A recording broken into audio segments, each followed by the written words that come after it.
দর্শক আপনারা দেখছেন শিক্ষকদের আন্দোলন চলছে, অর্থাৎ প্রাথমিকের শিক্ষকদের আন্দোলন চলছে। আমরা এখন আছি শহীদ মিনারে। শহীদ মিনারে কিন্তু কিছুক্ষণ আগে উপদেষ্টাদের সঙ্গে বৈঠক শেষে শিক্ষকদের যারা নেতা ছিলেন তারা কিন্তু বৈঠক শেষে এখানে এসেছিলেন এবং তারা শিক্ষা মন্ত্রণালয় থেকে যে 11তম গ্রেড মেনে নেওয়ার দাবি করা হয়েছিল সেই বক্তব্য দিচ্ছিলেন। তখন কিন্তু অন্য একটি পক্ষ আসলে শিক্ষকদেরকে অবাঞ্ছিত ঘোষণা করেছে এবং তারা এখন আবার 10তম গ্রেড বাস্তবায়নের দাবিতে তারা এই অনড় থেকে এখানে অবস্থান করবেন বলে ঘোষণা দিয়েছেন। অর্থাৎ আগে যারা নেতৃত্ব দিচ্ছিলেন তারা কিন্তু এখন এখানে না, তারা কিন্তু এখন এখানে তাদেরকে এখানে আসলে অবাঞ্ছিত ঘোষণা করা হয়েছে। দর্শক আপনারা দেখছেন তাদেরকে অবাঞ্ছিত ঘোষণা করা হয়েছে। অনেকে কিন্তু শিক্ষকরা আসলে এখান থেকে চলেও গিয়েছেন। আপনারা দেখতে পাচ্ছেন এখন কিন্তু অন্য একটি পক্ষ আসলে এখানে যে মাইক্রোফোন নিয়ে তারা আসলে বক্তব্য দিচ্ছেন এবং তারা অন্য যে আরেকটি পক্ষ তাদেরকে কিন্তু অবাঞ্ছিত ঘোষণা করেছে। দর্শক আপনারা দেখছেন একটি পক্ষ কিন্তু এখানে থাকবেন বলে তারা ঘোষণা দিয়েছেন। আপনারা শুনছেন তারা কিন্তু ঘোষণা দিচ্ছেন এবং তারা বক্তব্য দিচ্ছেন।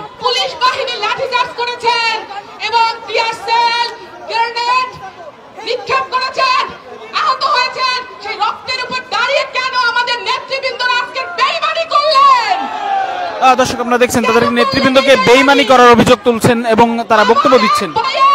এক চোখ হারিয়ে ফেলেছে, সেই চোখ কে দিবে বলুন? সে চোখ কে দিবে? সেই চোখ হারানো ভাই আমাদের দিকে তাকিয়ে আছে, সেই পা হারানো দুই পা হারানো ভাই আমাদের দিকে তাকিয়ে আছে, সেই রক্ত যারা বোন আমাদের দিকে তাকিয়ে আছে। তাহলে কেন আমরা প্রজ্ঞাপন ছাড়া বাড়ি ফিরবো? প্রশ্নই আসে না। আমাদের নেতৃবৃন্দদের ভুলে গেলে চলবে না। আমরা কিন্তু রাজপথে আছি, আমাদের সামনে তারা এসেছে প্রজ্ঞাপন না নিয়ে কিভাবে এসেছে। আমরা প্রজ্ঞাপন ছাড়া বাড়ি ফিরবো না। সকলকে ধন্যবাদ, আমরা এখানে থাকবো।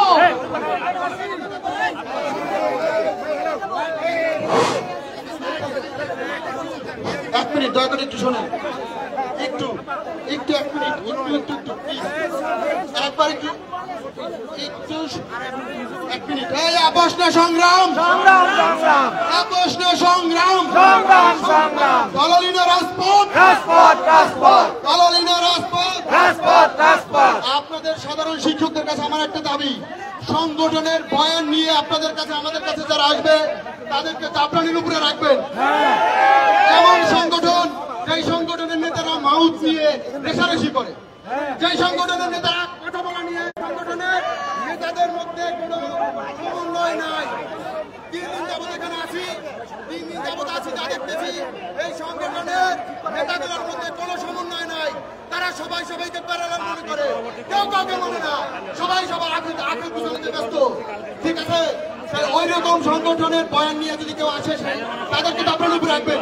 সেই সংগঠনগুলো নিজেদের মধ্যে সমন্বয় করতে পারে না, ওইরকম সংগঠন আমাদের দরকার নাই, আমাদের সংগঠন দরকার নাই। ইস্তাক ভাই, মিশকাত ভাই, পটুয়াখালী ভাইয়ের আমার, বন্ধুরা আমার, আপনারা যারা এসেছিলেন 10ম গ্রেডের স্বপ্ন নিয়ে, কিন্তু দেখেছি মন্ত্রণালয় একটি বৈঠকের মাধ্যমে আমাদের 10ম গ্রেডের স্বপ্নকে ভেঙে চুরমার করে দেওয়া হয়েছে। আমরা যারা যদি একতাবদ্ধ থাকি, আপনারা যদি রাজি থাকেন, আমাদের কাঁধে মিলিয়ে আপনারা যদি আন্দোলন সংগ্রাম করবেন, তাহলে আমরা কাঙ্ক্ষিত ফসল নিয়ে বাড়িতে যাব অবশ্যই। আপনারা কে কে রাজি আছেন? আপনারা বিচ্ছিন্ন ভাবে থাকবেন না। আমি আপনাদেরকে অনুরোধ করছি, সমস্ত সকল সহকারী শিক্ষক সবাই, আমরা ভাই বোন সবাই একটু কাছে আসেন, আমাদের মঞ্চের কাছে চলে আসেন।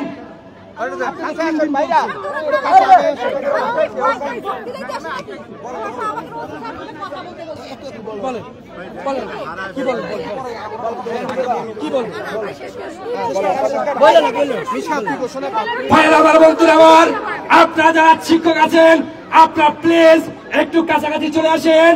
আপনারা যদি একতাবদ্ধ থাকেন তাহলে বুঝবো যে আমরা 10ম গ্রেডের জন্যই আমরা এসেছি। প্লিজ আপনারা একটু কাছাকাছি আসেন। আমরা এখানে সম্মিলিত সিদ্ধান্তের মাধ্যমে আমরা আগামী 30 মিনিটের মধ্যে আগামীকালকের কর্মসূচি ঘোষণা করব।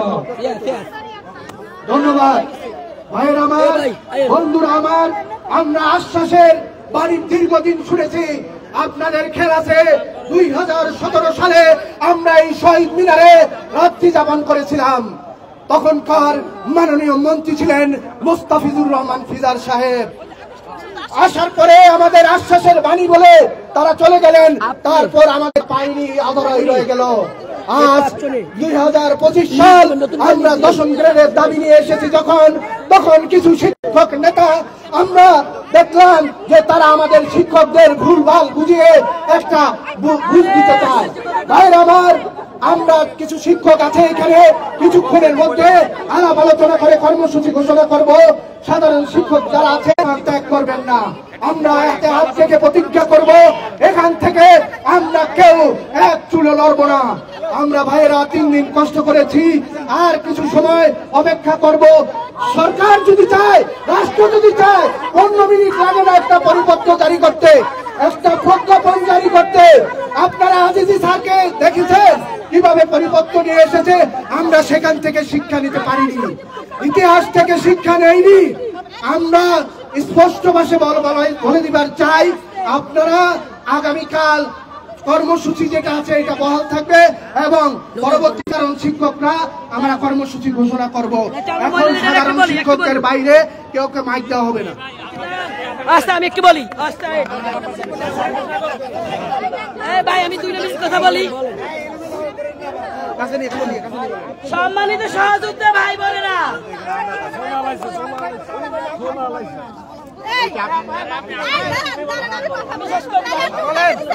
আপনারা আমরা সবাই যে মানে এখন আমাদের মাহবুব ভাই কই, আমাদের কাশেম ভাই কই, আমাদের শামসুদ্দিন মাসুদ কই, আনিস কই, শাহিনুর আফা কই, শাহিনুর আলামিন কই, অজিত পাল কই।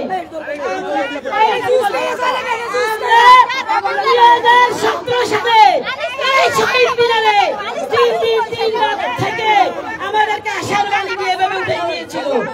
আমরা এবার দেখেছি, আমরা সাধারণ শিক্ষকরা সমবেত হয়েছি। আমরা এখান থেকে আমরা একজন আজিজি সাহেবের নেতৃত্ব চাই। আমরা একজন আজিজি সাহেবের নেতৃত্ব চাই।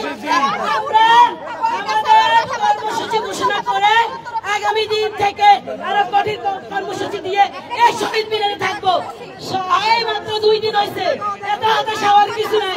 আমরা 7 দিন 7 রাত থেকে আমাদের দাবি আদায় করবো।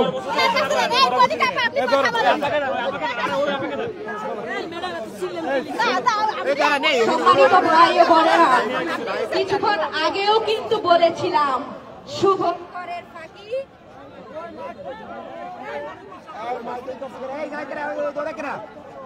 আরে বলেন, আচ্ছা, এখানে কি খারাপ কিছু বলতেছিল?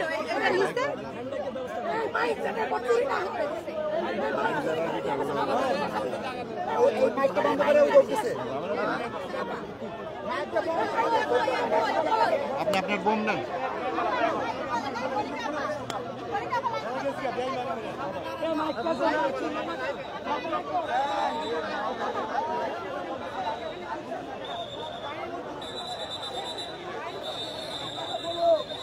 দর্শক, আপনারা দেখছেন এক মুহূর্তে কিন্তু পুলিশ কিন্তু শিক্ষকদের সরিয়ে দেওয়ার জন্য এখানে এসে হাজির হয়েছে। আপনারা দেখছেন শিক্ষকরা কিন্তু শিক্ষকদের সরিয়ে দিতে পুলিশ কিন্তু এখানে অভিযান করছে, আপনারা দেখতে পাচ্ছেন।